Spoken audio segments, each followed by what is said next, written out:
Francis Westley, you're one of the most important reference points when it comes to research on social innovation. And you talk a lot about scaling up, scaling out, or even scaling deep. Right. Can you tell us what that means?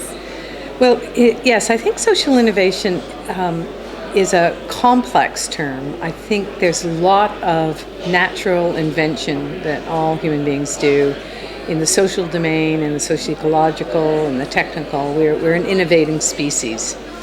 But most of those inventions or new ways of doing things never change the broader system in which they're embedded, in which they were, which essentially they're seeking to address. So most of them will try to find a new program or a platform that addresses the need of a vulnerable population or endangered species or a particular environmental problem.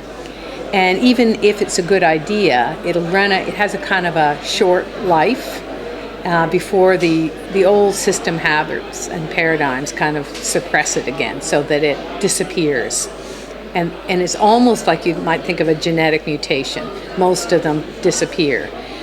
Only a few become really adaptive and change the species and the way the species works. So I'm interested in what makes the difference between the invention which disappears and the invention which truly becomes a social innovation and changes the system which created the problem in the first place. So that's my focus. Now, in order to do that, scale becomes the key dynamic. The most common way to think about scale comes to us through innovation process in the private sector, which is the notion of scaling out, which meaning produce more of, grow the market for. Or in early development work, it was diffusing an innovation so that more and more people adopted it. And it usually had a technical element to it, whether it was a certain kind of cooking stove or something like that. And so that's scaling out, and that's a dynamic that's been understood for a long time, although if there's a market, so if you can depend on a market to help to spread an innovation that way, it's easier than in many social sector problems where you can't rely on a market to do it, because those that fund the development of the technology, quote unquote, that buy it, are not the people who use it, and so there's a distortion in the market there.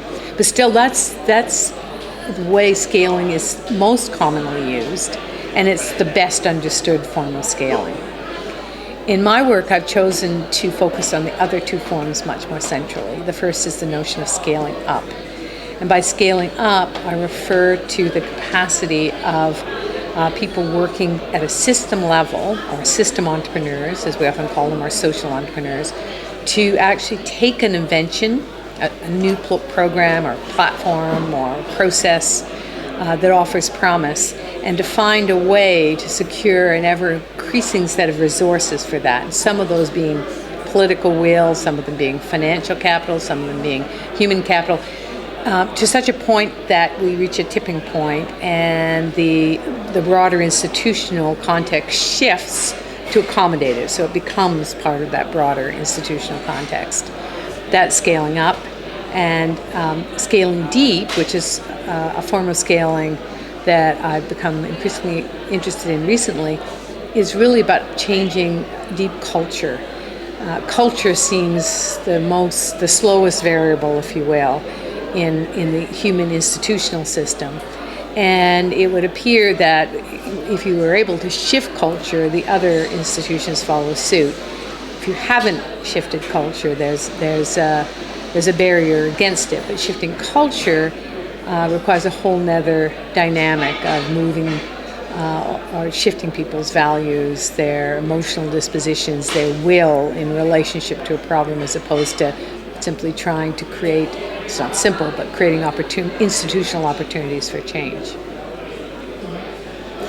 And would you say, is there a blueprint for how initiatives can have this larger imprint?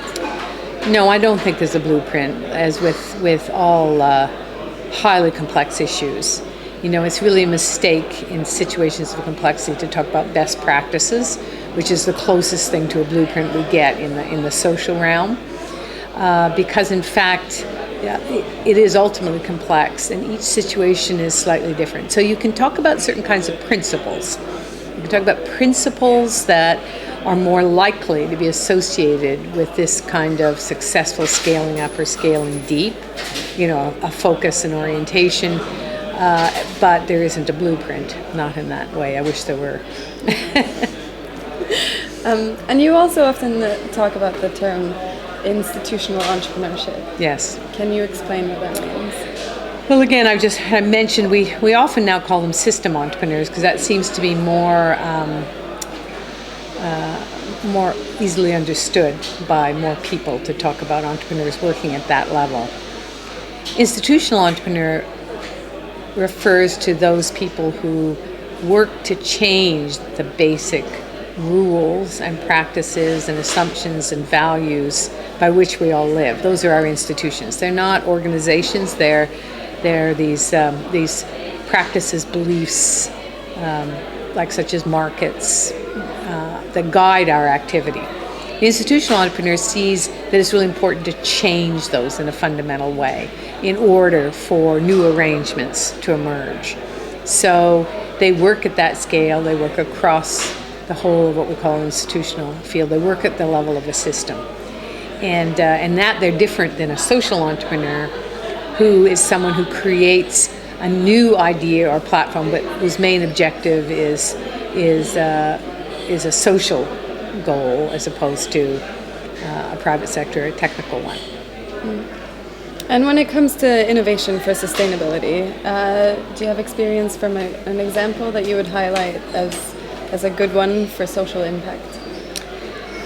Well, I think it's, this is one of the most complex things that we've actually faced yet, which is, the kind of crisis that's happening globally.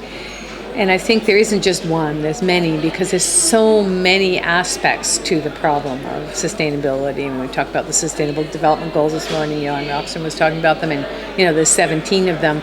One could argue that in any one of those,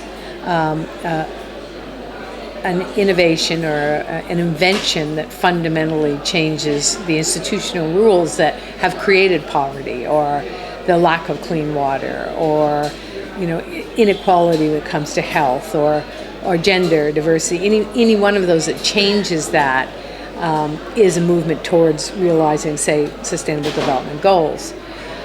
I'm always cognizant of our tendency to, when we address a problem, to see the current system as bad and to postulate an alternative. And I think of something like the transition towns movement, which I have mixed feelings about. I mean, it's clearly spread out very easily, but they make absolutely no effort to scale up, and they just scale out. More and more is good, because in a sense they're waiting for the current system to crash, and then they will, they think, be a viable alternative. But I actually think that it's like two horns of a paradox. You have the current globalized system, and then those who say, I'm going to go completely off the grid and just go back to, basic exchange and growing your own food, exchanging with your neighbors, having a much smaller unit. And I think the real innovation space is in some kind of combination between those two. So there's so much interesting work going on right now in sustainable cities, and I think of things like in Toronto, Canada, we have something which is the Tower Project, which is to take, these old high-rise towers that were not that old, but say built in the 70s, when a lot of these concrete towers, and are in many ways becoming derelict now, and trying to turn them into places of permaculture, or greenhouses, or growing vegetables, and creating new kinds of living arrangements. It's a space that's not used.